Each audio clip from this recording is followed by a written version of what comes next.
I'm Skywatch meteorologist Cameron Craig. For your Friday morning, temperatures start out. As a viewer, if the forecaster got it wrong, that would be the first thing that I would think. It's like, okay, here I am standing without a jacket, without a raincoat, without an umbrella, and it's pouring. Predicting the weather is extremely difficult because the weather can change within minutes. When we get it right, that's exciting. And so we are sometimes wrong, some are often wrong, and it's understood by this industry because we're dealing with a natural phenomenon that we cannot explain in full detail. And so what I want students to understand in becoming a broadcast meteorologist is that they are the bridge between National Weather Service and the public.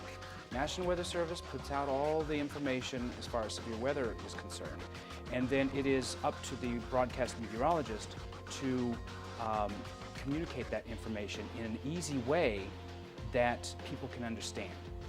I believe that teaching weather and climate to freshmen and sophomore helps me to relate to the audience a little better. One of the things I like to incorporate is a little education in my broadcast at WEIU. And I'll do one little thing it's conceptual, and I'll explain it in terms thinking that my classroom is right there. So for example, in my classroom, I'll talk about dew point depression. Dew point depression determines whether or not the atmosphere is moist or dry.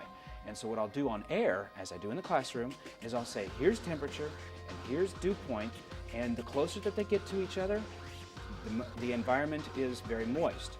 The further that they are from each other, that indicates a dry atmosphere. So it's the same kind of thing, and the audience gets that. And this cold air brought down by the jet stream. The jet stream is a river of fast-moving air in the upper atmosphere, and that brings down these cold temperatures with this cold air. Some people like us, some people don't. And so when we get it wrong, they're like, well, why don't they know? They're supposed to know all these things. We are only human.